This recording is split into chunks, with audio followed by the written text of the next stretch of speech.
प्यारे बच्चों, एक चैप्टर आपको समझाने जा रहा हूँ। थोड़ा ध्यान से सुनिएगा, ध्यान से समझिएगा। हमारे बीच सुचिंता जी भी आई हुई हैं, ध्यान से सुनिएगा। गैसों का अणुगति सिद्धांत। सबसे पहली बात तो ये जान लीजिए प्यारे साथियों, ये हमारा जो चैप्टर है गैसों का अणुगति सिद्धांत, ये चैप्टर उष्मा का चैप्टर नहीं है, लेकिन जबरदस्ती साइंटिस्टों ने इसे उष्मा का चैप्टर बना दिया है और उष्मा का अंतिम चैप्टर बना दिया है।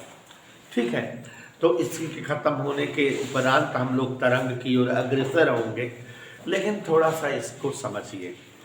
आप लोग को बच्चों मैं बताना चाहूँगा कि दुनिया में ऐसी सभी वस्तुएं जिनमें भार होता हो, जो रहने के लिए स्थान घेरती हूँ, जिनका ज्ञान ज्ञानेंद्रियों द्वारा देखकर, सुनकर, चखकर, खाकर, पीकर किया जा सके, उन्हें हम द्रव्य या पदार्थ कहते हैं। छोटी कक्षाओं में आप द्रव्य या पदार्थ के बारे में आप पढ़ते हो तो ऐसे ही पढ़ते हो कि ऐसी समस्त वस्तुएं जिनमें भार होता हो, जिनका ज्ञान ज्ञानेंद्रियों द्वारा किया जा सके, जो रहने के लिए स्थान घेरती हो, वही द्रव्य या पदार्थ, सबस्टेंस या मैटर कहलाती है। All the things having wait and which occupied place for living, which are known by senses, known as substance or matter, द्रव्य या पदार्थ कहलाती हैं। फिर आपको पता है बेटा कि हम, आप, बोर्ड, मार्कर, कुर्सी, बेंच, मेज, घर, मकान, हल्का पंखा, सब के सब द्रव्य या पदार्थ हैं। तो अब जब इतने ज़्यादा द्रव्य या पदार्थ हो गए तो इनके अध्ययन में कठिनाई होने लगी, क्योंकि संख्या इनकी ज़्यादा हो गई, तो इनका अध्ययन करना हो, इनके बारे में बताना या बतलाना हो तो प्रॉब्लम क्रिएट होने लगी। तो आप केमिस्ट्री में पढ़े हो कि साइंटिस्टों ने द्रव्य या पदार्थ की प्रकृति, स्वभाव के आधार पर इन्हें जो है कई भागों में बांट दिया। शुरुआत में जब जो है सुचिंता वगैरह जानकार थी तो द्रव्य या पदार्थ के 3 भाग बने थे, ठोस, द्रव और तीसरा भाग था गैस। लेकिन बाद में इसमें जो है प्लाज्मा और आयनिक स्थिति 5 कंडीशन हो गई पदार्थों का। लेकिन हम लोग आज भी द्रव्य या पदार्थ को 3 ही भागों में रखकर पढ़ते हैं। और याद करिए, शॉर्टकट में ठोस किसे कहते हैं इसे आपको समझाया गया होगा कि ऐसे सभी पदार्थ जिनके अणु बहुत पास पास हो, जिनके अणुओं के बीच की अंतरा परमाणु दूरी कम हो, अणुओं के बीच का जो बल हो बहुत ज्यादा हो, जो जिनका आकार और आयतन दोनों निश्चित हो, जिन्हें जो है आसानी से तोड़ा ना जा सके, जो किसी भी दिशा में बहते ना हो, जिनमें जो है गलनांक क्वथनांक हो, वही चीज क्या कहलाते हैं? ठोस। और आगे बढ़े होंगे तो आपको द्रव के बारे में बताया गया होगा कि ऐसे समस्त पदार्थ या पदार्थ की वह अवस्था जिनमें अणु थोड़ा दूर दूर हो, अणुओं के मध्य की अंतरा परमाणु दूरी ठोस से ज्यादा हो, अणुओं के मध्य का अंतरा परमाणु बल ठोस से कम हो, जिनका आकार अनिश्चित हो, जिस बर्तन में धरे जाएं उसी का आकार गाढ़ कर ले, जो ऊपर से नीचे की ओर बहते हो, इन्हें ही हम द्रव कहे ना। जैसे तेल, दूध, जल, ये सब चीजें क्या हो? द्रव। द्रव नॉट द्रव्य, द्रव्य मतलब सब द्रव। और तीसरी चीज जो है गैस। यहाँ बच्चों चूंकि पाठ का नाम यही है पदार्थों का अणुगति सिद्धांत, तो आप समझ रहे हो गैस के बारे में हम बढ़िया जो है अच्छी अच्छी जानकारी आपको यहाँ डीपली देंगे। हमारे बीच सुषमा जी हुई है, तो सुषमा जी सबसे पहली बात है कि गैस के अणु बहुत सूक्ष्म होते हैं। मेरी छोटांका, तो गैस के अणु, ध्यान से सुनिएगा सभी लोग, अणु जो है बहुत सूक्ष्म होते हैं। इधर क्लियर बेटा, याद हो गया कि नहीं?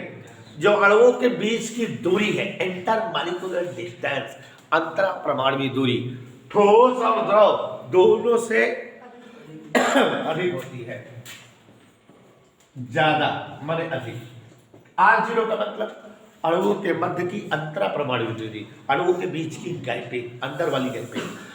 तो गैस वे होती हैं, गैस पदार्थ की वह अवस्था है जिसके अणु बहुत छोटे, जिनके अणुओं के मध्य की अंतरा परमाणु दूरी ठोस और द्रव दोनों से ज्यादा, और अणुओं के मध्य का अंतरा परमाणु बल ठोस और द्रव दोनों की अपेक्षा बिल्कुल कम, ठोस और द्रव दोनों की अपेक्षा बिल्कुल कम। नगड़े जो सभी दिशाओं में बहते हो, सभी दिशाओं में बहते हो, और जिनका न आकार निश्चित हो और जिनका न आयतन निश्चित हो, वही क्या है?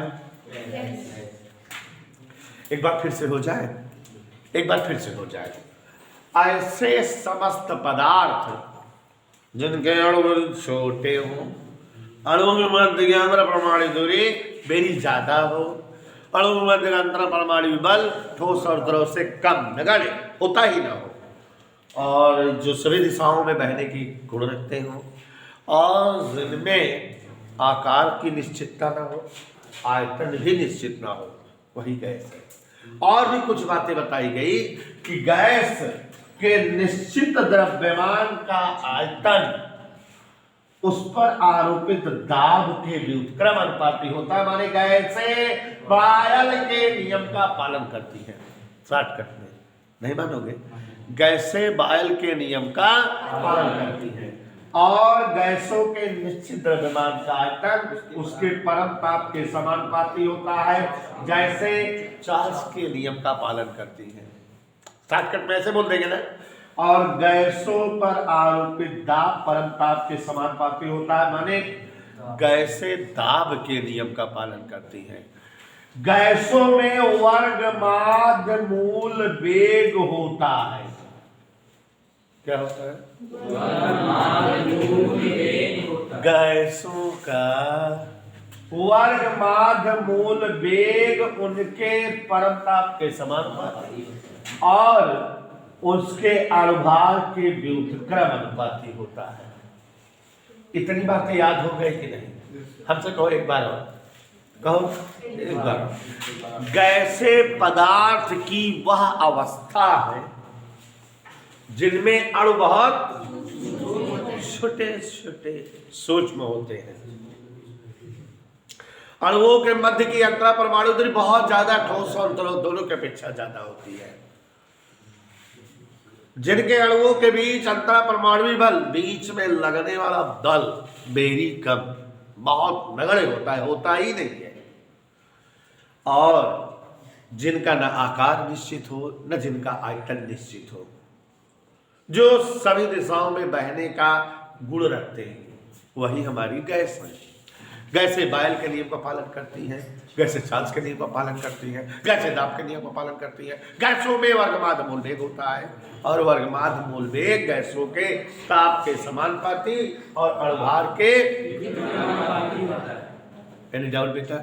और आपको हमें बताते हुए बड़ी प्रसन्नता हो रही है कि मैंने आपको गैस के बारे में बता दिया, द्रव के बारे में बता दिया, ठोस के बारे में बता दिया, और ये दीर्घ अर्थात गैसों का अणुगति सिद्धांत क्या कहलाती है ये बेटा?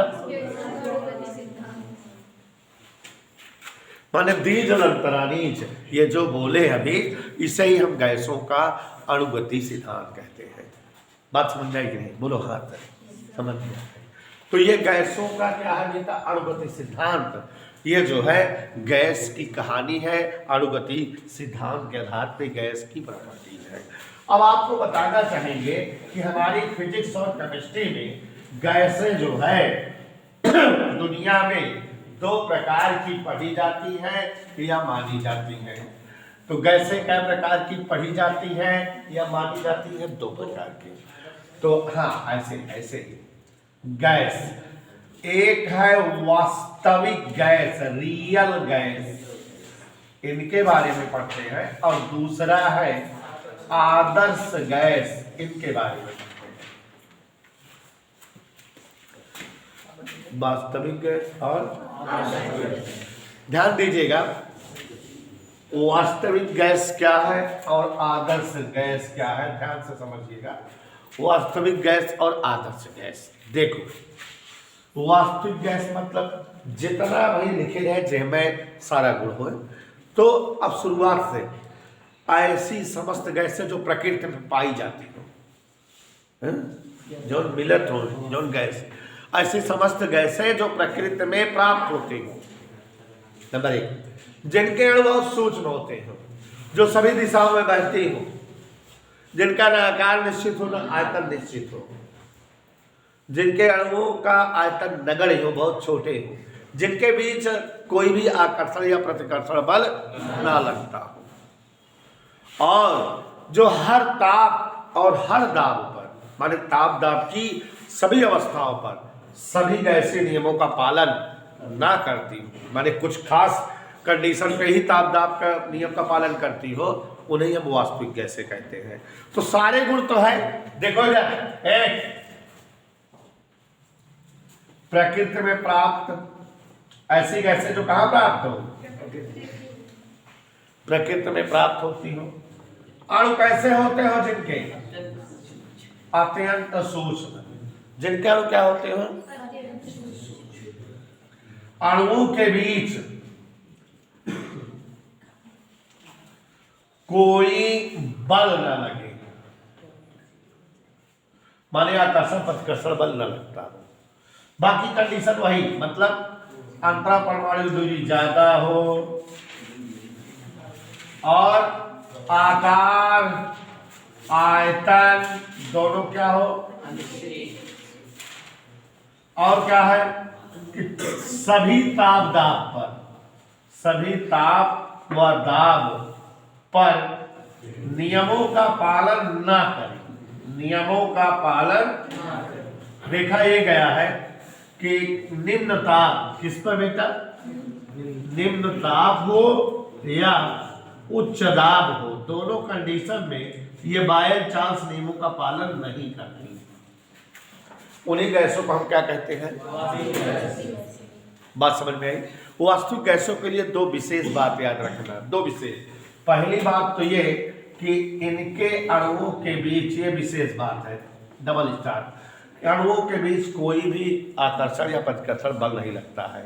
और दूसरी बात कि इनके अणु सूक्ष्म होते हैं, माने अणुओं का आयतन नगण्य, अणुओं का आयतन नगण्य। एक बात ये रख लेना। और तीसरी बात कि निम्न ताप और उच्च दाब पर ये गैसीय नियमों का पालन नहीं करते। माने वास्तविक गैसों में 3 स्पेशल खासियत है।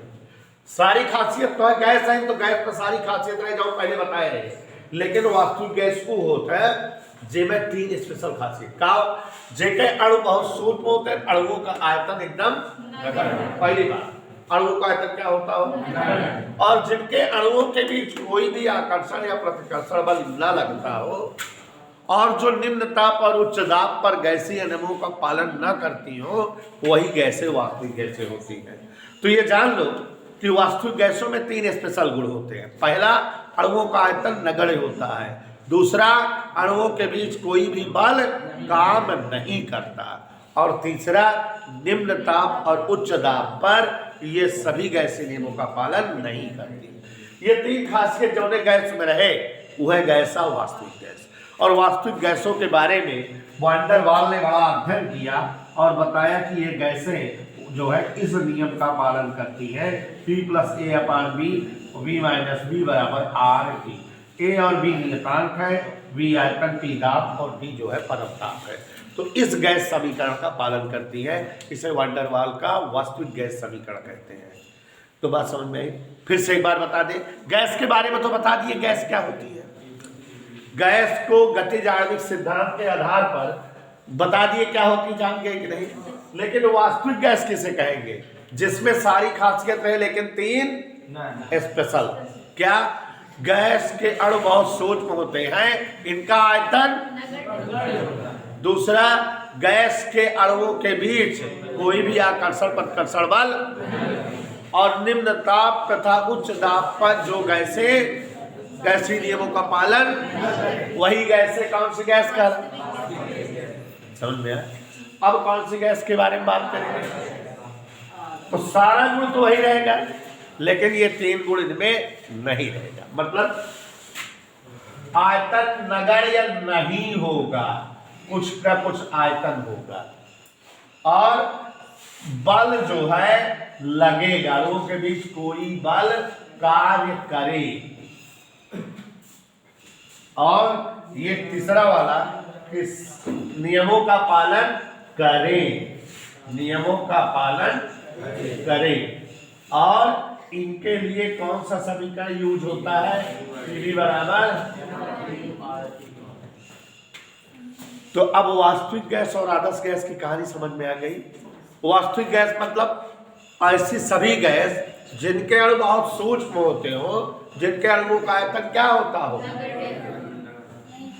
नगण्य होता हो, जिस बर्तन में रखे जाए उसी का जो है आयतन ग्रहण कर ले, यही ना, इधर क्लियर। और जिनके अणुओं के बीच कोई भी आकर्षण या प्रतिकर्षण बल ना लगता। ये देखो, जिनके अणु बहुत सूक्ष्म हो और अणुओं का आयतन क्या हो, नगण्य, ठीक है, जिस बर्तन में रखे जाए उसी का आयतन ग्रहण कर ले।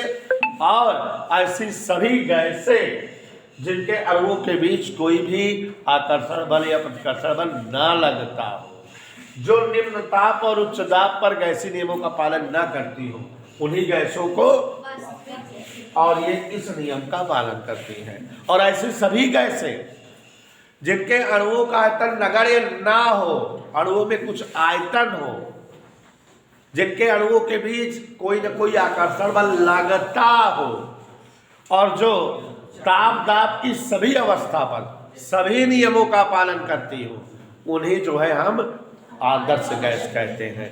हाइड्रोजन, नाइट्रोजन, ऑक्सीजन, इन्हें आदर्श गैस माना गया है, और आदर्श गैस इस समीकरण का पालन करती है। समझ में आया? अब एक बात और, यहाँ पर शिवांशु पांडे, एक प्रश्न मेरे मन में आ रहा है और आप जान गए मेरे बिना बताए, आपको उत्तर मालूम है क्या?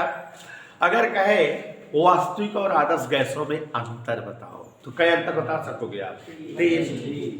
पहला कि आदर्श गैस के अणुओं का आयतन नगण्य नहीं होता, और वास्तविक गैस के अणुओं का आयतन नगण्य होता है। आदर्श गैस के अणुओं के बीच कोई न कोई आकर्षण बल कार्य करता है, वास्तविक गैसों के बीच कोई भी आकर्षण बल कार्य नहीं करता है।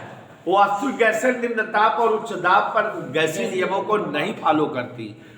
आदर्श गैस सभी ताप और सभी दाब पर, ताप दाब की सभी अवस्थाओं पर सारे नियमों का, बात समझ में आई बेटा? Is that clear? है दो बात। तो ये इतना बच्चों समझ में सबको आ गया, कहीं कोई असुविधा नहीं हुई। तो मिटा दें ये सब चीजें। तो वास्तविक गैस और आदर्श गैस में पांडे शिवांशु अंतर समझ में आ गया। अब पांडे शिवांशु यहाँ आगे ध्यान दो। देखो बेटा सभी लोग, यद्यपि पीछे कहीं किसी लेसन में हमने गैसीय नियमों को पढ़ाया है, लेकिन यहाँ भी मैं गैसीय नियमों को बता रहा हूँ, ठीक है? ध्यान, बायल का नियम, साइंटिस्ट बायल ने जो नियम दिया गैसों के संदर्भ में, वो यहाँ पर हम बता रहे हैं, पीछे भी किसी पाठ में पढ़ाए थे। ध्यान दो, किसी गैस के निश्चित द्रव्यमान का आयतन, मिस्टर बायल ने बताया कि किसी गैस के निश्चित द्रव्यमान का आयतन अगर ताप स्थिर हो तो वो उस पर आरोपित दाब कि क्या होता है, समानुपाती होता है, व्युत्क्रमानुपाती होता है। याद रहे, नहीं तो चल मैं तो सुनत रहा। तो यहां ध्यान से देखो जरा, स्थिर ताप पर ध्यान दो, स्थिर गैसों के निश्चित द्रव्यमान का आयतन उस पर आरोपित दाब के व्युत्क्रमानुपाती। ज्यादा दाब लगाओ तो आयतन सिकुड़ के कम हो जाए, और कम दाब लगाओ तो आयतन ज्यादा। स्थिर ताप पर गैसों के निश्चित द्रव्यमान का आयतन उस पर आरोपित दाब के व्युत्क्रमानुपाती होता है। V proportional 1/P। दाब बढ़ाने पर आयतन घटता है, दाब कम करने पर आयतन वी समानुपाती 1/P माने V बराबर K/T। परीक्षा हुआ कहे PV बराबर K। कुछ लोग इसको भी बायल का नियम कहते हैं। कैसे बोलेंगे हमसे पूछो। स्थिर ताप पर गैसों के निश्चित द्रव्यमान का आयतन और उस पर आरोपित दाब का गुणनफल कांस्टेंट होता है। इधर क्लियर। पीवी बराबर के। समझ आया बेटा। और अगर दाब P1 पर आयतन V1 और दाब P2 पर आयतन V2 हो तो P1 V1 बराबर P2। ये किसका सूत्र है बोलो। बायल के नियम। उसके बाद बच्चों एक नियम बताए हैं चार्ल्स का नियम। अब की बार दाब स्थिर किया जाता है तो स्थिर दाब पर गैसों के निश्चित द्रव्यमान का आयतन उस पर आरोपित ताप के समानुपाती, परम ताप के समानुपाती। ऐसा कब जब जो है दाब तो V प्रोपोर्शनल T तो V बराबर KT माने B/T बराबर K। इसको भी चार्ल्स का नियम बोलते हैं कि स्थिर दाब पर गैसों के निश्चित द्रव्यमान का आयतन और उस पर आरोपित परम ताप का अनुपात कांस्टेंट होता है, नियत होता है। V/T बराबर K होता है। इधर क्लियर। और अगर V1 आयतन ताप T1 पर हो, V2 आयतन ताप T2 पर हो तो V1/T1 बराबर V2/T2। नहीं समझ में आया? बोल दो। तो ये आप दोनों लोग समझ गए बायल का नियम क्या है। और मैंने पढ़ा दिया बायल का नियम है, मैंने पढ़ा दिया चार्ल्स का नियम। अच्छा, ये एक समीकरण हो गया और ये दूसरा। गौर फरमाइएगा। V समानुपाती 1/P, V समानुपाती T, दोनों इकट्ठा कर। अरे बोली माई, दोनों इकट्ठा कर तुम। V समानुपाती T है और व्युत्क्रमानुपाती P है तो V समानुपाती चिन्ह हटावा जाता बराबर और R। या देखा T/T तिरछा गुणा करेगा PV बराबर। ये जो है किसी भी गैस के लिए, आदर्श गैस के लिए गैस समीकरण है। तो आपने PV बराबर RT आदर्श गैस का समीकरण भी पढ़ लिया कि नहीं। PV बराबर RT। तो ये आदर्श गैस का समीकरण हमारी अंजलि जी पढ़ ली है। ध्यान दीजिएगा कि PV बराबर क्या पढ़ लिया आपने। आपने देखा कि मैंने आपको गैसों का अणुगति सिद्धांत पढ़ाया, वास्तविक गैस पढ़ाया, आदर्श गैस पढ़ाया, दोनों में अंतर पढ़ा दिया, सारे नियम पढ़ा दिए। देखा ना आपने? देखा ना। तो अब यहाँ पर ऐसे आगे ही देखते रहिए। ध्यान दीजिए। अगर PV बराबर RT ये गैस समीकरण है गैस के 1 मोल के लिए, और अगर कोई गैस में म्यू मोल हो तो PV बराबर क्या सूत्र बन जाएगा? पक्का? अच्छा, तो अब यहाँ पर देखिए, अगर हम आपसे कहें कि ये R बेचारा क्या है, PV/μT। ये R बेचारा हमारा है PV/μT। है भाई, R बराबर PV/R माने गैस नियता। अब इस R का मात्रक जानेंगे हम लोग। सभी लोग ध्यान देंगे। R का मात्रक कैसे निकाला जाए, समझ आ रहा है बेटा? चलिए, P दाब का मात्रक न्यूटन प्रति मीटर स्क्वायर। पूछो हमसे यही होता है। V माने बलून, मीटर घाते T, म्यू आता है मोल, अब T केल्विन। देखा था मीटर घाते 3 से घाते 2 हट गया। न्यूटन मीटर बटे मोल केल्विन। न्यूटन मीटर के जूल कहा जाता है, जूल प्रति मोल केल्विन। इकावा गैस देता के मात्र का ज्ञान मानत जावे कि नायक है। और आगे देखा बेज्जती आएगी। विधि सूत्र क्या ऊपर दाब है, दाब का विमीय सूत्र ml-1 t-2 आयतन का L3 म्यू गिनती या टी थीटा या देखा है आया m1 3 में से एक गए 2 t-2 थीटा -1 ये क्या आ गया? ऐसे बात नहीं करते हैं। आपको आज एक बचपन की बात बता रहे हैं, बता दें बचपन वाली बात। मानक ताप एक बोले ना, मानक दाब, मानक आयतन।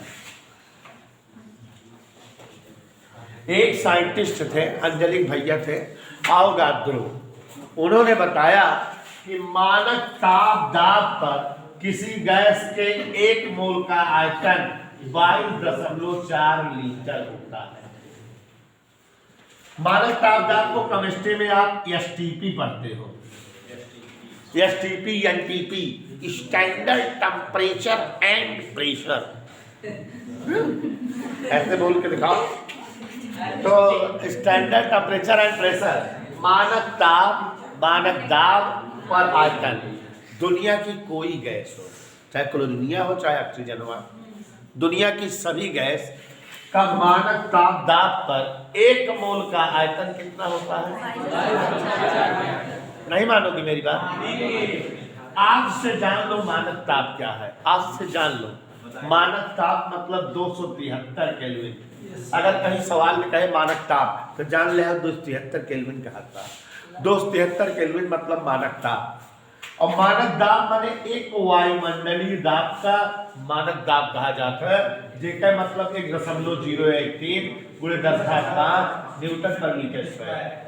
अब लड़कियों ध्यान दे जब अगर हमसे कहा है आर का मान बतावा, अरे मोरी माई क्या बोल देखा के मान सुस्मी आर बराबर का आए बा पीबी अपान पक्का ओह पी दाब क्या क्या दाब कितना होता है? 1.013 × 10⁻। बन गए? फिर क्या हुआ है यार देखा 22.4 लीटर का घन मीटर बना दिए। ओके नीचे क्या है? म्यू। ये आयतन कितनी गैस क्या है? 1 मोल के, तो यहाँ 1 लिख दीजिए। और टी ताप कितना है? समझ आया? सबका मान रख दिए। ध्यान से देखो क्या क्या मान रखे। आर बराबर पीबी अपान म्यूटी है, तो पी का मतलब दाब, और हमने मानक दाब स्टैंडर्ड प्रेशर बता दिया कि रट्टा मार लो, केमिस्ट्री बात है। कितना होता है? 1.013 × 10⁵ न्यूटन पर मीटर स्क्वायर। और मानक ताप कितना होता है? P के मान, V के मान, T के मान 1 मोल। जब when you drink and when you solve करें तो 8.31 जूल प्रति मोल केल्विन ये वैल्यू आ जाएगा। कोई डाउट? तो बच्चों यहाँ आपके सामने R 3 तरह से है। ये R का मात्रक निकाला गया है, ये R का मान निकाला गया है, और ये R का विमीय सूत्र निकाला गया है। देखो यहाँ विमीय सूत्र आया है, यहाँ मात्रक आया है, और यहाँ मान। और आप भी इसे निकाल सकते हो कैलकुलेट करके। इधर क्लियर बात समझ में आ रही है?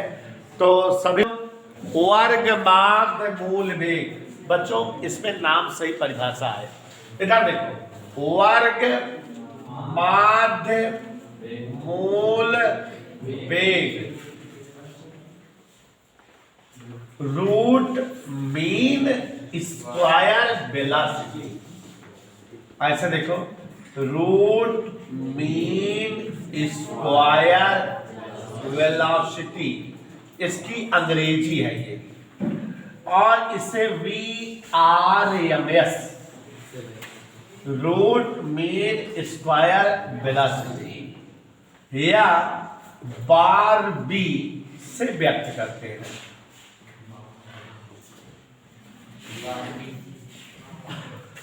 अब यहाँ ध्यान से सुनिए, जैसे अगर कोई बर्तन, मैं सबसे पूछूंगा जो चीज मैं बताना चाहता हूँ, पूछूंगा, ध्यान देना।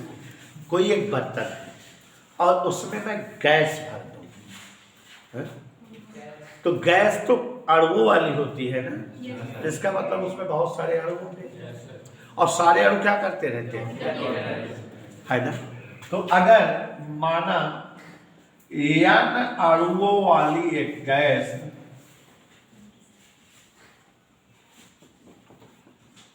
के प्रत्येक अणुओं का वेग, जो से बताओ अणुओं का वेग क्या हो सकता है।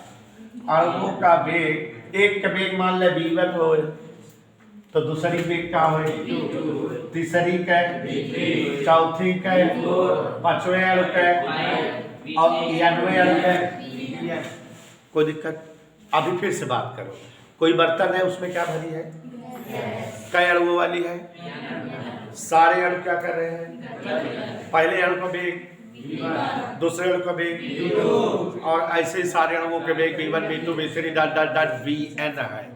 इधर क्लियर? अब अगर कहा जाए इस वेग का वर्ग करो, तो अणुओं के वेग का वर्ग पता लग जाएगा ना।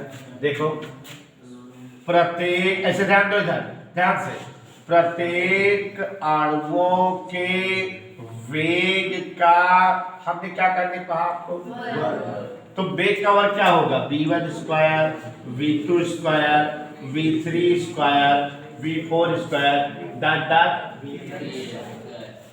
ये सभी अणुओं के वेग का वर्ग है। और अगर कहीं इसका औसत निकालो, माध्य, तो आप बच्चे जैसे इतने सारे लड़के हो, कहा जाए बच्चों का औसत वजन बताओ, तो सारे बच्चों का वजन जोड़कर जय बच्चे हैं उतने से भाग दे दिया जाता है। तो हम अगर यहाँ आपसे कह रहे हैं वेग के वर्ग का माध्य, इधर देखो क्या कह रहे हैं, वेग के वर्ग का प्रत्येक, ध्यान से देखो, अणुओं के वेग के वर्ग का माध्य, प्रत्येक अणुओं के वेग के वर्ग का माध्य। तो माध्य मतलब क्या बताया हम आपको, कि जो वेग का वर्ग है उसे क्या करो, जोड़ दो, और जोड़ने के बाद क्या करो, किससे भाग दे दो, तो ये माध्य आ गया कि नहीं, किसका माध्य आ गया, वेग के वर्ग का माध्य। इसका वर्गमूल निकालने, तो अब देखो प्रत्येक अणुओं के वेग के वर्ग के माध्य का वर्गमूल। नहीं समझे? पहले ये क्या था, वेग का, वेग था या अणुओं का, ये क्या था, वेग का वर्ग, ये क्या है, वेग के वर्ग का, और अब क्या निकालने जा रहे हैं, वेग के वर्ग के माध्य का, और वो हो जाएगा v1 square plus v2 square dot dot dot जो है ये vn स्क्वायर बटे, और इसी को हम कहते हैं VRMS, या इसी को हम कहते हैं वर्ग। तो अब परिभाषा कैसे बनेगी देख लो, किसी गैस के, ध्यान सुनना, किसी गैस के अणुओं के वेग के वर्ग के माध्य का वर्गमूल मान वर्ग माध्य मूल वेग कहलाता है। इधर क्लियर? गैस के अणुओं के वेग के वर्ग के माध्य का वर्गमूल वर्ग माध्य मूल मान कहलाता है। फिर देखो, गैस के वेग के वर्ग के माध्य का वर्गमूल वर्ग माध्य मूल मान कहलाता है। VRMS, गैस के अणुओं के वेग के वर्ग के माध्य का वर्गमूल मान वर्ग माध्य मूल वेग कहलाता है। इधर क्लियर बेटा? सबको समझ में आया?